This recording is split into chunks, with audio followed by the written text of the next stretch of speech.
The Berenstain Bears help the homeless. Share your food with hungry people. Provide homeless people a place to stay. That verse is Isaiah 58:7. The Good Deed Scouts were trying to think of a good deed to do, and before they could, Widow McBear came by. "Hello, Scouts," she said. "I have a good deed for you." "Oh, that's great," said Brother. "What is it?" asked Sister. "I have an old house on top of Spook Hill," said Widow McBear. "No one lives there. It is run down." "Oh, it sounds spooky," said Sister to Lizzie. "I want to make a home for the homeless," said Widow McBear. "Will you Scouts fix it up?" "Oh, yes, we will," said the Scouts. "Here is the key," said Widow McBear. "You can start tonight." "Tonight," said Sister. The Scouts were scared. Sister thought there might be ghosts. Brother thought there might be goblins. Lizzie thought there might be monsters.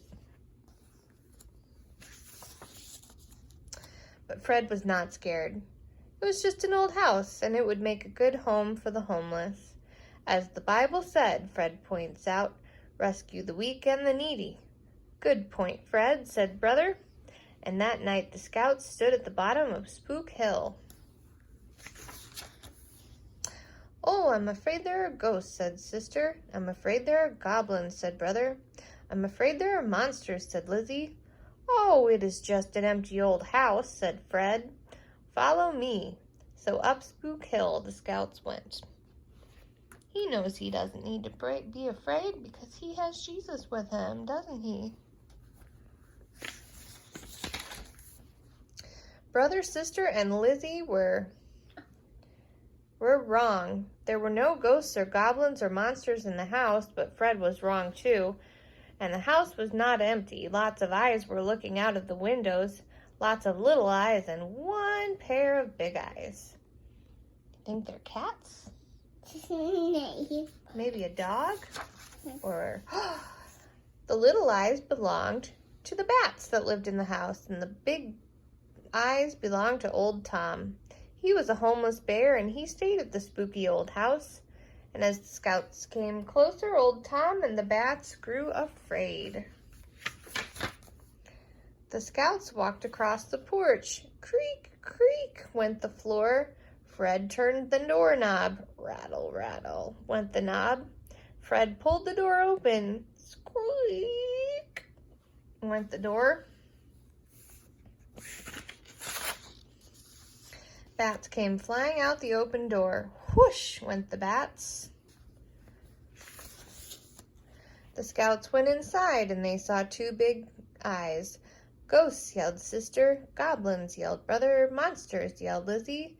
"Help," yelled old Tom. "Everyone calm down," said Fred, and he turned on his flashlight.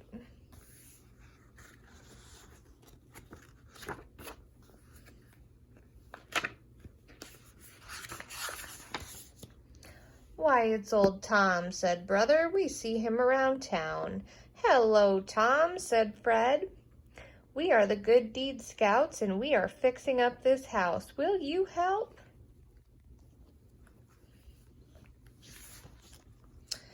Old Tom was glad to help, and they started. Old Tom was glad to help. They started the next day. They hammered and sawed, they swept and washed. They painted and polished. Soon the spooky old house on top of Spook House looked like new. Widow McBear came to open the new Spook Hill homeless shelter. She asked old Tom to stay and take care of it, and all the homeless bears of Bear Country came to live there.